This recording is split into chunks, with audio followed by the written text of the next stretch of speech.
pelaksanaan APBD Provinsi Jawa Barat tahun anggaran 2024 yang akan menyampaikan Saudara Sekda Jawa Barat. Tadi disampaikan oleh yang terhormat juga dari fraksi PDIP. Dan juga sekalian tanyakan kemana wae Sekda gitu. Mewakili Pak Gubernur belum pernah Saudara Sekda hadir.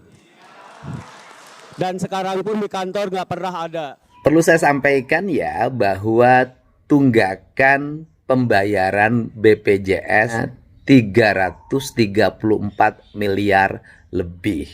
Yang lagi rame terkait cuitannya Pak Wakil Gubernur Pak Erwan di acara rapat paripurna bersama. Halo guys, assalamualaikum warahmatullahi wabarakatuh. Selamat datang kembali di channel Andi Utomo DU. Dan lagi geger nih ya, Wakil Gubernur Jawa Barat versus Sekda Jawa Barat ya.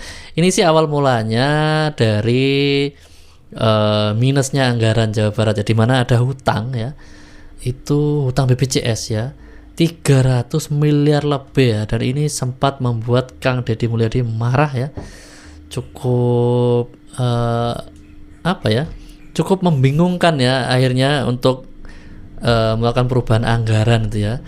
Lalu karena hutang BPJS ini dibahas di rapat paripurna DPR ya, DPRD Jawa Barat ya kemarin itu ya, itu dihadiri oleh Wakil Gubernur. Cuman ini karena ada sentilan gitu ya dari fraksi PDIP ya, yang ya menanyakan tentang hal tersebut, Wakil Gubernurnya ini justru melempar ke Sekda ya tentang hal ini ya. Wah, ini menimbulkan apa ya? Ya percikan-percikan api. Ini ada apa ini antara Wakil Gubernur dengan Sekda ya? Yang mana Sekdanya juga sibuk ngikutin Kang Deddy Mulyadi ya kemana-mana ya. Sekdanya kan bertugas ya, cukup mobile juga ya. Dan ini juga menimbulkan pro dan kontra netizen ya. Menimbulkan apa ya? Netizen tuh bersuara gitu ya. Justru arahnya ke arah Wakil Gubernur ya. Kenapa kok seperti itu Pak Wagub? Udah jarang muncul nyerang Sekda. Kenapa? Itu ya. Oke.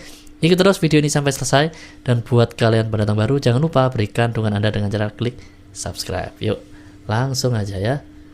Let's go ya.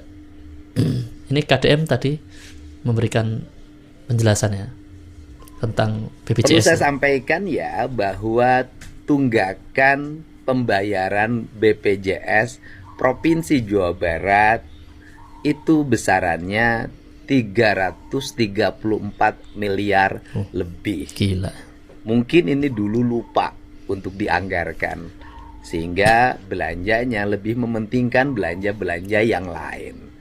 Tetapi karena ini menjadi kewajiban pemerintah Provinsi Jawa Barat, pada tahun ini di perubahan anggaran saya sudah meminta kepada Saudara Sekretaris Daerah selaku Ketua TAPD, Kepala Bapeda, Kepala Dinas Kesehatan untuk memasukkan di APBD perubahan, sehingga pada tahun ini kita bisa membayarnya. Memasukkan anggaran sebesar itu di APBD perubahan memiliki konsekuensi, yaitu belanja-belanja yang dianggap tidak penting, yang sifatnya pemborosan, harus dihapuskan, dan kita fokus pada apa yang menjadi kebutuhan dasar masyarakat. Kebutuhan dasar masyarakat adalah terpenuhinya sarana dan prasarana pendidikan, terpenuhinya sarana dan prasarana infrastruktur jalan dan irigasi, serta listrik, air bersih, kemudian juga terpenuhinya sarana dan prasarana kesehatan masyarakat. Yuk, para bupati wali kota juga sama-sama kita anggarkan di anggaran perubahan agar seluruh rakyat Jawa Barat di seluruh daerah bisa menikmati jaminan layanan kesehatan dari pemerintah. Kita tinggalkan belanja yang tidak penting. Kita utamakan layanan kita pada masyarakat. Apa artinya? Kita makan di hotel, rapat di hotel, tidur di hotel. Kalau rakyat di rumah sakit menangis dan tidak bisa dilayani oleh rumah sakit karena BPJS-nya belum dibayar. Apalagi kalau sampai meninggal karena tidak adanya pelayanan. Kita berdosa terhadap itu semua. Hatur nuhun. Iya, betul sekali ya. Jangan sampai pejabat tuh rapat di hotel. Kan kapan hari masih ada yang ngel ya. udah dibilang nggak boleh rapat di hotel dan segala macam, masih ada yang katanya karena alasan Kemendagri. Memang Kemendagri memperbolehkan ya. Ya itu sih bikin kacau juga tuh Kemendagri ya. Jadi itulah penjelasan dari KDM guys ya. Ini menarik ya, karena kenapa? Sebelum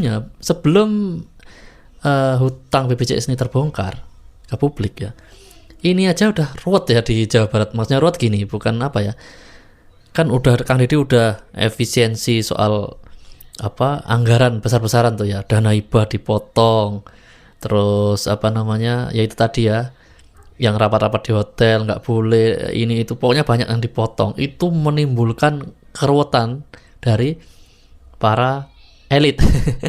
Banyak yang protes ya, banyak yang akhirnya ya nyinyir ya gitu ya, kritik di medsos dan segala macam ya. Ya intinya nggak setuju lah dengan kalau anggarannya yang ini dikurangi itu dikurangi ya, khususnya dana hibah itu ya, rame banget ya. Dan ternyata masih ada lagi yang perlu dipotong setelah ini ya pastinya ya, karena BPJS ini penting, menurut KDM harus dibayar karena menyangkut dengan kesehatan masyarakat gitu ya. Kira-kira 300 berapa tadi? 334 miliar tuh motong dari anggaran mana lagi nih yang harus diubah nih? Ini bisa bayangin nggak kalian ya, khususnya di DPRD ya, kalau ada yang mau dipotong-potong lagi. Itu kan kemarin juga yang Mas Dew sebut tadi, ada sidang paripurna di DPRD kan bahas hal itu ya. Pastinya ini ya bikin gejolak baru ini ya pastinya ya. Oke, kita lihat sidang paripurna sekilas ya, dan di situ juga yang mengecewakan kenapa Pak Wagub justru melempar ke sekda ya. Wah, ini terjadi percikan-percikan yang nggak baik sih sebenarnya ya. Karena merespon dari fraksi PDI Perjuangan sih sebenarnya. Nih ya. Ya, izin Kita lihat. pimpinan beserta anggota DPRD Provinsi Jawa Barat yang terhormat. Nanti untuk penyampaian jawaban pelaksanaan APBD Provinsi Jawa Barat tahun anggaran 2024 yang akan menyampaikan Saudara Sekda Jawa Barat, karena saya dengan Pak Gubernur pada tahun 2024 belum menjabat, supaya lebih real, lebih tadi sampaikan oleh yang terhormat juga dari fraksi PDIP, dan juga sekalian tanyakan kemana wae Sekda gitu. Selamat.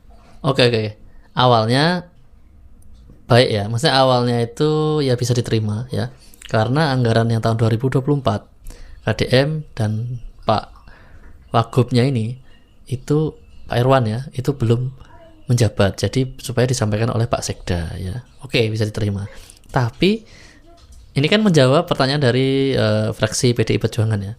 Sekalian katanya, sekalian nitip tanyain kemana aja Pak Sekda selama. Ini yang bikin ini bikin panas ya. Malah tepuk tangani pula sama DPRD ya. Wah, khususnya ini yang fraksi PDIP tepuk tangan ya. Mana Kang Ono nih pasnya tepuk tangannya paling keras nih kayaknya. Oke, lanjut ya.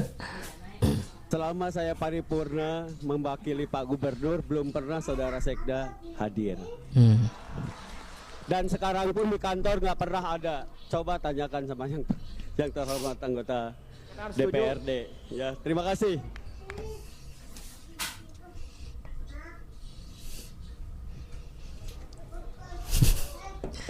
Ya ini bikin gejolak baru aja di Jabar ini ya. Baik, terima kasih Pak Wagub. Pak Ketua, izin Pak Ketua, Dadi Rohanadi. Pak Dadi, Atur nuhun. Saya Silakan. kira kalau persoalan jawab menjawab, karena ini pandangan umum fraksi, saya kira yang menjawab tidak apa-apa Pak Wagub, izin. Yang menjawab itu Pak Gubernur sekalipun nggak ada masalah. Jadi tidak mesti Pak Sekda yang menjawab, tapi bahwa isinya diminta secara substansi Pak Sekda misalnya sebagai kepala TAPD menyampaikan isinya di situ. Saya kira salah satu kewajiban TAPD itu. Tapi sekali lagi Betul. yang menyampaikan di forum, toh jawabannya juga akan disampaikan di forum paripurna. Jadi yang menyampaikan sih kalau Pak Gubernur datang, saya kira jauh lebih baik. Dewan pasti jauh lebih mengapresiasi itu. Atur nuhun. terima kasih Pak Dadi. Gubernur, wakil gubernur dan sekda itu bagian integral ya, bagian yang tidak dipisahkan dari eksekutif. Yang akan dibacakan nanti tentunya adalah hasil pembahasan bersama dan kesepakatan bersama. Ya, izin pimpinan beserta anggota DPRD Provinsi Jawa Barat yang terhormat. Nanti untuk penyampaian jawaban pelaksanaan APBD. Ini udah diulang. Ini hanya sepotong ya. Kalian kalau mau lihat lengkapnya bisa lihat di Humas Jabar ya, kalau nggak salah ini. Ya intinya seperti itu ya.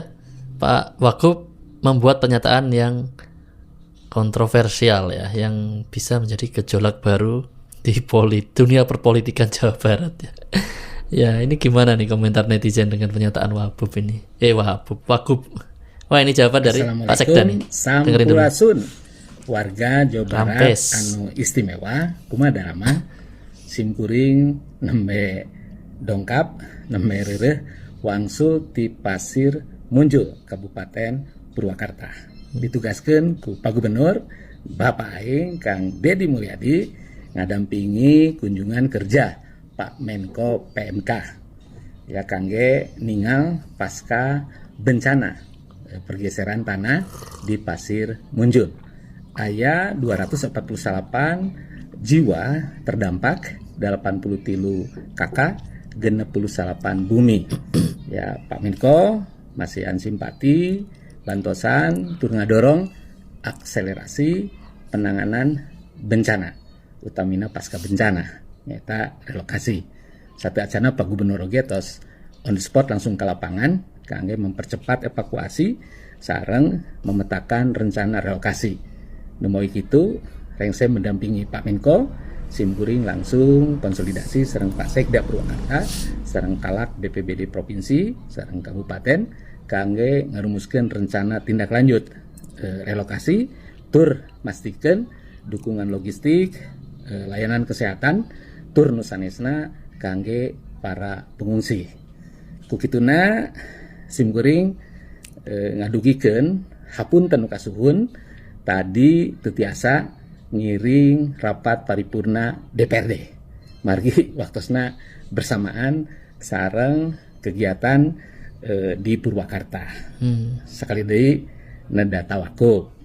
Nah, patali sareng kinerja simkuring insyaallah warganet biasa recheck rekam jejak simkuring. Sanaos ari sae mah pimanaeun saur urang lembur teh mah, tapi simkuring totalitas kangge ngawangun Jawa Barat sakumaha tugas dan fungsi Sekda dibantosku wargi-wargi ASN tangtos dina arahan Pak Gubernur sareng Pak Wakil Gubernur.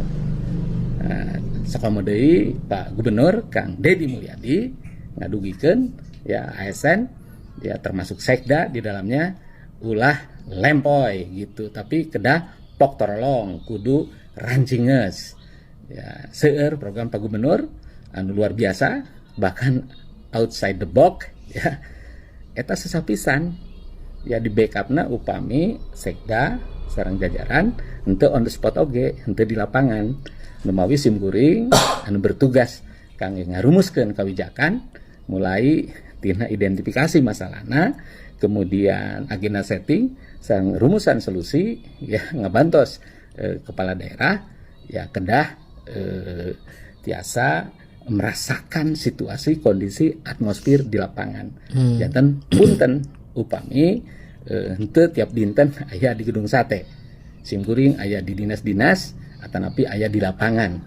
Ya upamina seueur anu kedah dikoordinasikeun, dikonsolidasikeun simkuring di rumah dinas. Margi aya ruang rapat, aya ruang kerja oge di rumah dinas. Sapertos kitu. Hapunten ya. Ai sae mah tebih begitu, tapi urusan kinerja ya itu tanggawalar ya. Cadu mundur pantang mulang mun maksud tacan laksana ya kangge pelaksanaan tugas urang ngageduan kewajiban kangge mempertaruhkan apapun jiwa raga bahkan kangge rakyat Jawa Barat. Tapi hapunten datang tos dina prak-prakanana seueur kakirangan kirang tata titi duduga prayoga. Simkuring tegak lurus ka Pak Gubernur, loyal ka Pak Gubernur, tangtos simkuring oge loyal ka Pak Wakil Gubernur ya, dan loyal oke ka wargi-wargi para ASN sareng mitra kerja stakeholders anu sanesna.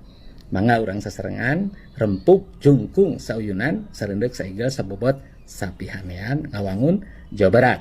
Lembur diurus, kota ditata, Jawa Barat istimewa. Iya. Takarung. Itu tadi klarifikasi dari Pak Sekda Jawa Barat ya, dimana full bahasa Sunda ya. Kalian yang orang Jawa Barat pasti paham ya. Buat yang di luar Jawa Barat ya, seperti Mas Deo ini ya mungkin ngerti dikit-dikit ya. Apalagi yang di luar pulau malah nggak ada dikit-dikit pun nggak nyambung mungkin. Tapi nggak apa-apa, dari ekspresinya kita lihat ya, intinya Pak Sekda ini menghargai Pak Wagub juga ya. Dia setia kepada Pak Gubernur KDM, dia setia pada Pak Wagub, setia pada semua warga Jawa Barat ya, pada ASN semua.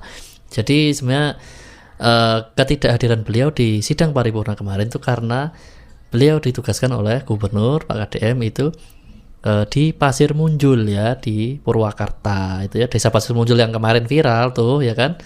Beliau lagi urus sesuatu di sana seperti itu ya. Jadi kalau kita bisa lihat, beliau juga konten nih, Pak Herman Suryatman ya, kalian bisa cek konten-kontennya. Itu ada setiap hari ya. Yang tadi Mas Yu lihat kayaknya nanam pohon gitu. Jadi beliau nggak bolos ya. Jadi nggak hadir di sidang paripurna, beliau nggak ngantor tuh bukannya bolos, beliau kerja di lapangan ya, atas perintah Gubernur Pak KDM. Seperti itu ya. Semoga Pak Wagub ini nggak salah paham ya. Oke, lanjut. Yang lagi rame terkait cuitannya Pak Wakil Gubernur Pak Erwan di acara rapat paripurna bersama anggota Dewan DPRD Jawa Barat yang tentang Pak Sekda, itu gue liatin ya para haters gitu ya, para pembenci-pembenci KDM sampai pada ngegroyok di komentar-komentarnya gitu kan, sampai udah kayak ikan cupang dikasih empan lu pada sampai pada berubut gitu kan, pada seneng, pada happy, bahagia banget kayaknya gitu ya. Tapi nggak ngapa-ngapa dah, kita kasih waktu buat mereka berbahagia gitu ya, terkait perselisihan ya, hal-hal sepele lah mungkin ya antara Pak Wagub dan Pak Sekda gitu, bisa jadi miskomunikasi lah ya. Lagi pula nih ya, Pak Wagub, kalau memang ada hal yang harus dibicarakan secara bersama, harus diadakan rapat secara bersama, ngapa kagak japri aja sih? Kagak mungkin kan, kagak punya nomornya Pak Sekda. Begitu juga Pak Sekda kagak mungkin kan, dia punya nomornya. Ini nomor Pak Wagub pasti pada punya satu sama lain, gitu kan? Ayo, yuk diskusikan secara baik-baik, jangan saling sindir kayak begitu di depan media sosial. No, udah tahu kan di situ mah di dalam gedung DPRD itu banyak banget yang kagak suka sama Pak Deddy Mulyadi, pada happy mereka. Kan kalian itu memiliki tujuan, visi dan misi yang sama kan, ingin apa? Ingin membuat Jawa Barat istimewa. Ingin membuat Jawa Barat maju. Jadi jangan hanya karena hal sepele menjadi riuh ricuh gitu, menjadi konsumsi publik yang akhirnya melebar kemana-mana. Padahal sebenarnya bisa jadi kalau udah ketemu mah kalian biasa-biasa lagi begitu. Hanya karena sepenggalan video langsung tuh dirame-ramein kemana-mana. Kasihan ntar itu para pembenci KDM, bahagia-bahagia tahu-tahu ntar terjun bebas lagi, merenung lagi ya. Jangan dikasih ini PHP gitu sama kita. Udah gitu lucu juga ya. Udah nyengget-nyengget Pak Deddy Mulyadi, ngegiring-giring opini, ngejek-jekin Pak Deddy Mulyadi, ternyata kagak mempan. Sekarang yang dijadiin sasarannya orang-orang yang ada di sisi kanan depan belakang Pak Deddy Mulyadi, dijadiin sasaran itu. Gara-gara mau ngasih sasaran ke KDM kagak berhasil, akhirnya mah orang-orang kiri kanan depan belakangnya Pak Deddy yang udah mulai disengget-sengget tuh, udah mulai diadu-adu. Udah ya, sekarang mah udah ayo menyelesaikan masalah dengan kepala dingin, dengan bijak ya, dengan dewasa gitu. Udah jangan nyampe riuh ricuh kemana-mana gitu. Di dalamnya kepengurusan itu harus baik-baik aja, karena kalian ingat punya satu tujuan, visi misi yang sama. Udah gitu aja ya. Bye. Yang lagi rame, sebaiknya lebih mengutamakan sinergi ya, daripada ya tadi ya ngomongin hal seperti itu di dalam sidang paripurna ya. Ya tadi sebenarnya cukup sampai di ya, nanti yang menyampaikan adalah Pak Sekda gitu aja udah. Selebihnya mungkin bisa japri ya, diobrolkan mungkin bertiga bersama Pak Gubernur, bersama Pak Sekda ya. Tapi ya ini hanya masalah komunikasi aja sebenarnya guys ya. Oke, lanjut.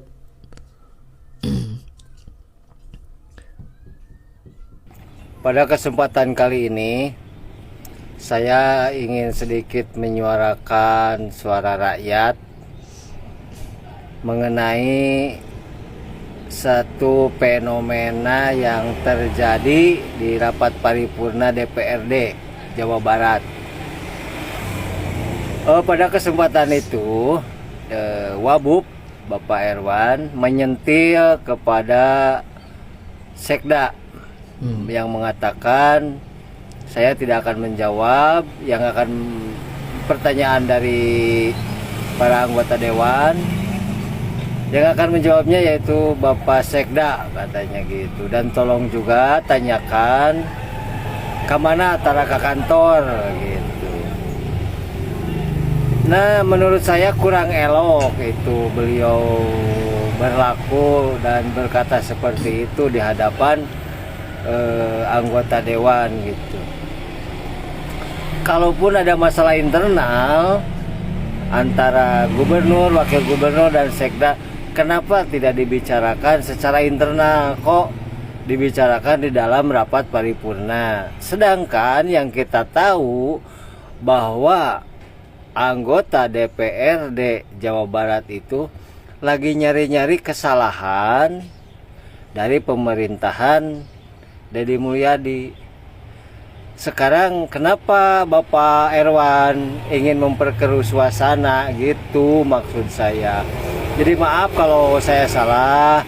Apakah itu hanya kelakar candaan atau serius, saya kurang paham pada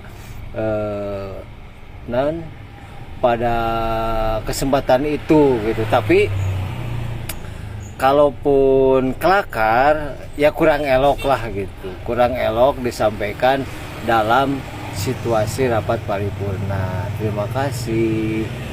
Iya, itu ya kurang elok lah kalau disampaikan di situasi rapat paripurna. Ininya banyak yang menyayangkan ya perkataan dari dalam Pak perundang-undangan tertulis wakil gubernur tugasnya membantu gubernur, membantu memegang pemerintahan bersama gubernur. Artinya apa? Naon digawean Kang Dedi sajalan, naon digawean Kang Dedi sajalur. Hampura Pak Haji Erwan Setiawan, urang mah tara ningali Pak Gubernur dina kontenna atawa cacaritan batur secara langsungnya di depan anggota dewan gitu, di depan birokrat yang lain ngerakeun Pak Sekda atau bawahan lainnya. Nu urang tinggal 5 ka Pak Sekda teh Kang Dedi teh petarung, malah mengayomi urang meninggalin age. Kalau Kang Dedi bilang kerjanya banyak di lapangan, ikutin kerjanya banyak di lapangan. Ini masalah olah Kang Erwan itu nggak sejalan sama Pak Gubernur, terus kurang mempelajari apa yang sedang dilakukan oleh Pak Gubernur. Saya kira menjawab permasalahan BPJS itu cukup ditanyakan, cukup untuk dicari akar masalahnya, untuk dicari penyelesaiannya. Yang kalau Kang Erwan ada di ruang rapat itu bisa nyeritain lagi. Kang Erwan secara hierarki di luhurna Sekda betul, tapi tong gitu atuh nggak elok. Ampura ya mah Kang Erwan. Semoga Kang Erwan masih tetap pada Jawa Barat istimewa. Visi misinya masih satu jalur sama Kang Dedi. Dalam perundang-undangan tertulis. Oke, lanjut. Kang, Pak Gub itu pernah ngantor di Gedung Sate nggak sih? Ya, hanya beberapa kali saja, kurang lebih baru 3-4 kali. Oh gitu? Jadi tiap hari dia keliling gitu? Iya, keliling. Ada koordinasi nggak dengan Sekda? Ada. Setiap hari beliau memberikan arahan. Gitu jadi tidak. Bahkan satu hari bisa sampai 10 kali nelpon Sekda. Iya, itu hanya sama Sekda saja. Belum sama asisten, belum sama kepala dinas. Karena bagaimanapun juga beliau adalah pengambil keputusan, decision maker. Dan sebelum mengambil keputusan, beliau melakukan cek, recheck, cross-check. Termasuk ke saya, ke Sekda. Ke Sekda? Ya. Akan orang ngeri nih ya, ngasih uang, masuk ke sana, masuk ke sini gitu. Orang tuh ngeri, wah jangan-jangan melanggar aturan nih. Pak Gubernur itu sangat respect dengan regulasi. Ya, sangat respect dengan administrasi. Makanya cek recheck cross check ke kami dan jajaran di birokrasi pemerintahan. Baru beliau ngambil keputusan. Jadi behind the scene, di belakang layar itu ada proses administrasi, ada proses pemerintahan, ada proses birokrasi. Hanya bedanya kami harus melakukannya secara cepat. Gitu. Saya kebayang Sekdanya potak-potik. Kalau dalam public policy, ya itu kan ada ada formulasi kebijakan, ada implementasi kebijakan, ada evaluasi kebijakan, dan semuanya ditempuh. Misalnya dalam formulasi kebijakan, itu kan ada identifikasi masalah, kemudian ada agenda setting, ada perumusan solusi. Nah, itu dilakukan secara cepat dalam satu kesatuan waktu di lapangan. Itu bedanya. Biasanya dalam identifikasi masalah perlu 1, 2, 3 kali rapat. Jadi dalam formulasi kebijakan bisa sampai 9 kali rapat. Nah, kalau dengan Pak Gubernur bisa 1 kali. Karena kita lakukannya langsung di lapangan. Beliau ada di tengah-tengah masyarakat. Kan bagus tuh. Bisa mengidentifikasi, bisa langsung melakukan agenda setting, sekaligus merumuskan solusinya. Dan kemudian kami membackup dari belakang. Orang kan, Kang, Ya, Pak Gubernur. itu tadi ya penjelasan dari Pak Sekda ya. Memang Pak Sekda ini dekat dengan gubernur ya. Jadi gubernur membutuhkan Pak Sekda untuk setiap keputusan dari gubernur. Pak Sekda yang mengeksekusi biasanya, dan Pak Gubernur sendiri itu lebih banyak di lapangan daripada ngantor. Makanya Pak Sekda pun seperti itu ya. Contoh kayak kemarin suruh kasih 10 jutaan tuh yang korban di Pasir Munjul misalnya nih, yang buat ngontrak itu ya. Sementara itu kan Pak Sekda juga yang ngatur ya, yang ngatur, nanti dikomunikasikan dengan Basnas, dengan pihak-pihak yang lainnya lah pokoknya seperti itu ya. Jadi Pak Sekda ini eksekutor ya, termasuk di lapangan. Makanya Pak Sekda juga jarang di kantor seperti itu ya. Oke, selanjutnya nih, yang utama dibahas tadi kan sebenarnya masalah BPJS ya. Ya sebentar ya, sambil kita tunggu ya. Hutang BPJS yang 334 miliar tadi ya. Itu ini nggak muncul ya. Oke lah, kita lanjut aja. Dari Mulyadi kini pusing 7 keliling karena mendapati hutang BPJS 300 miliar. Dari Mulyadi mengumumkan siap-siap semua warga Jawa Barat sebentar lagi tidak bisa menggunakan layanan lagi BPJS. Wah, kok bisa? Jadi Kang Deddy Mulyadi ini atau Bapak Aing ini sudah memeriksa pembayaran tentang BPJS di setiap kabupaten di Jawa Barat. Dan ternyata banyak kabupaten-kabupaten di Jawa Barat yang tidak membayarkan BPJS-nya. Bukan orang-orang yang di Jawa Barat itu tidak membayar BPJS, tetapi provinsi lah yang tidak membayarkan pembayaran BPJS kepada negara atau kepada BPJS. Provinsi lah yang tidak membayarkan pembayaran BPJS kepada pihak BPJS di era kepemimpinan sebelumnya, yaitu era kepemimpinan Bapak RK atau Bapak Ridwan Kamil, hingga hutangnya mencapai 300 miliar. Kang Deddy bilang penyebab ini semua adalah karena kepemimpinan yang sebelumnya menggunakan uang APBD atau uang anggaran untuk provinsi itu dengan cara diawur-awur atau diberikan ke sana ke sini kepada yang bukan hak penerimanya. Yang seharusnya uang itu untuk memenuhi semua pembayaran kewajiban provinsi, kabupaten, dan kota itu malah dihamburkan begitu saja. Atau bahasa Sundanya diawur-awurkan, dihambur-hamburkan. Sedangkan Pak Deddy Mulyadi atau Kang Deddy Mulyadi Bapak Aing itu sangat jauh pemikirannya. Pak Deddy sudah memikirkan bagaimana orang-orang nasibnya, orang-orang yang selalu membayar atau rajin membayar BPJS. Ketika nanti mereka akan menggunakan pelayanan BPJS akan mengalami keterlambatan atau penurunan pelayanan, bahkan tidak dilayani sama sekali. Bagaimana jika tahun-tahun yang mendatang orang-orang yang rajin membayar BPJS ini mengalami kerugian pelayanan? Bahkan bagaimana jika sampai ada pasien yang mengalami kematian hanya karena gara-gara pelayanannya tidak dilayani karena tertunggak hutang BPJS 300 miliar oleh era kepemimpinan gubernur sebelumnya. Yang padahal kita itu sebelum sakit aja udah bayar BPJS. Jikalau di tahun-tahun nanti yang akan mendatang akan ada banyak kerugian yang ditimbulkan oleh hutang atau tunggakan BPJS ini, siapa yang akan menanggung dosanya? Yang menanggung dosa dari kelalaian tersebut yang membuat BPJS jadi tidak bisa dipakai itu adalah orang-orang yang menerima uang hibah yang seharusnya itu bukan milik mereka. Dan sekarang Kang Deddy Mulyadi lah yang pusing 7 keliling yang harus memikirkan cara supaya warisan hutang yang dari era gubernur sebelumnya itu bisa terlunasi, bisa teratasi dengan bijak. Mari kita doakan semoga Kang Deddy Mulyadi diberikan kesehatan dan kesabaran. Amin. Untuk mengerjakan tanggung jawabnya yang sekarang kini harus ditanggung berkali-kali lipat. Tos sakit helawet. Ya, banyak sekali ledakan tadi ya di kotanya mbaknya, tapi luar biasa ya, luar biasa. Jadi ini memang hutang di era sebelum KDM ya, yaitu di era Pak Ridwan Kamil. Wah, gila banget. Sudah ada hutang itu Masjid Al Jabar ya, Masjid Raya. sekarang tambahin utang BPJS ya, ratusan miliar pula. Waduh, gila ya. Jadi harus kencangkan ikat pinggang nih pemerintahnya Pak Deddy Mulyadi ya. Pemprov Jabar ternyata punya tunggakan hutang BPJS 300 miliar. Kok bisa ya? Punya hutang sampai 300 miliar. Kenapa kagak dibayarin, duitnya dipakai api gitu. Masih iya duitnya dipakai buat beli cilok sama seblak sih. Lagian gue bingung juga, kalau 300 miliar dibeliin cilok sama seblak ada berapa banyak? Jangan-jangan bisa ngempanin cilok sama seblak se-Jawa Barat kali. Ya bukannya kenapa-napa ya. Kalau utang piutang sebesar 300 miliar tersebut kagak cepat dikelarin, maka mungkin saja akan ada konsekuensi terhadap masyarakat. Baik pelayanan BPJS kepada masyarakat, maupun pelayanan rumah sakit kepada masyarakat. Masih iya mesti pergi ke dukun buat berobat. Kira-kira utang piutang sebesar 300 miliar tersebut terjadi pada masa kepemimpinan siapa? Gubernurnya siapa?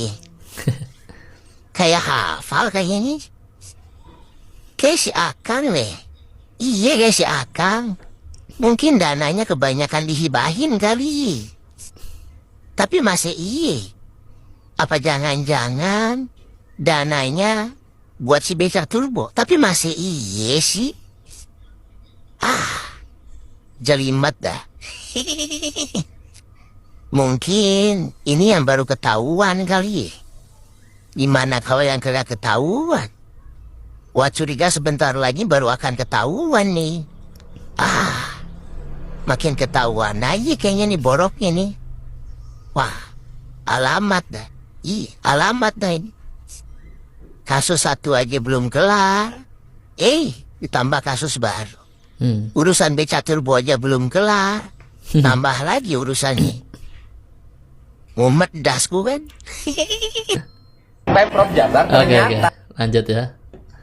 Nah, iya Pak RK ninggalkan hutang teh gede-gede teuing. Saenggeus ninggalkan hutang urut pembangunan Masjid Al Jabar. Ieu ditambah hutang BPJS 300 miliar henteu dibayar ku pemerintah Provinsi Jawa Barat. Karunya Bapak aing katempuhan buntut maung. Lain cenah cek Bapak aing teh nya tibatan ngawur-ngawur duit dana hibah anu sakitu gedena. Mending yang utamakeun jang kesehatan masyarakatna. Kumaha ya lamun masyarakatna teu bisa berobat gara-gara BPJS na can dibayar. Rek nyalahkeun saha da mah mungkin meureun nyalahkeun Pak RK mah da geus teu ngajabat. Ayo nu kamari narima dana hibah anu sakitu gedena terus ayeuna teh kanyahoan korupsi tanggung jawab sia lamun aya warga Jawa Barat gering teu bisa berobat karena BPJS na can dibayar tanggung jawab sia. Nah, Pak RK tanggung jawab ya pokoknya. Gimana nih Pak RK? Terakhir benar-benar mencengangkan terkait dana-dana yang ada di Pemprov Jawa Barat ini. Yang kemarin-kemarin itu terkait dana hibah kan. Nyampe gitu sampai melotot ngelihatnya kayak gitu kan. Terus terkait belanja media yang nyampe nominalnya itu sampai wadadidau banget gitu gedenya. Wadidau. Tapi viral mah kagak itu berita-beritanya. Kalau kata mantan gubernur sebelumnya gitu kan. Saya sudah bekerja. Cuman sayang katanya beritanya nggak viral aja. Jadi masyarakatnya taunya saya nggak bekerja gitu kan. Pernyataan itu ada saat di podcastnya Akbar Yunsen apa gitu. Pokoknya ada aja. Entah emang kagak viral, entah emang kagak diinfoin, kagak tahu dah ya kalau masalah itu mah. Tapi dana belanja medianya mah ada gede. Nah terus sekarang terkait tunggakan BPJS nyampe 300 miliar coy. Gila bener. Dipakai apa itu duit ya? BPJS aja nyampe nunggak. Kesehatan loh itu loh. Pantasan para elit-elit sebagian gitu kan, oknum-oknum apa pada nyerang-nyerang Bapak Deddy Mulyadi. Ternyata ini satu persatu udah mulai kebongkar, mulai kebuka. Brok-brok banget ternyata di dalamnya. Kalau menurut gue sih ya, Pak Deddy Mulyadi ini tuh ngebongkar terkait ABC melalui medianya, melalui media sosial kepada masyarakat biar apa? Bukan dia ingin menjadi seperti yang dikeluarkan gitu Mulyono jilid 2 gitu kan. Enggak, kalau kata gue mah justru karena dia ada ketransparansian bersama masyarakat. Agar apa? Agar masyarakat itu tuh tahu gitu loh. Agar masyarakat itu nggak selalu dibodoh-bodohi sama orang-orang pada pinter-pinter yang bergelar-bergelar di atas sana begitu. Jadinya dia terbuka, ini loh gitu kan, dana-dana tuh sebenarnya mah. Lanjutkan terus Bapak Aing, Pak Gubernur kita. Lanjutkan, resep bener gua mah ngelihat terkait pembukuan dana-dana di atas-atas sana, termasuk salah satunya di Provinsi Jawa Barat ini. Resep gitu pembukuannya, kebayang gue mau jadi sekdanya liar kagak ya. Dana ini kemana gitu kan, sampai punya tunggakan. Ampun, jangan-jangan tunggakan 300 M itu tuh buat ntar gue sebutin, meradang lagi fansnya sama gue. Ngerti meren lah itu yang si genteng pink. Udah gitu aja ya malam hari ini, mencengangkan. Udah mencengangkan, dana-dananya mencengangkan. Jantungan dah lo. Udah benar-benar. Kata Mpok Mo jika mencengangkan ya, hutangnya bisa sampai 300 miliar lebih ya. Aduh, gimana nih Pak RK? Ya guys ya, mungkin sampai di sini dulu video kita kali ini. Di video berikutnya kita sudah siapkan konten menarik. Kalian harus tunggu ya. Aktifkan notifikasi dengan cara tekan tanda lonceng dan pilih aja semua. Sampai jumpa di video berikutnya. Wassalamualaikum warahmatullahi wabarakatuh. Ciao.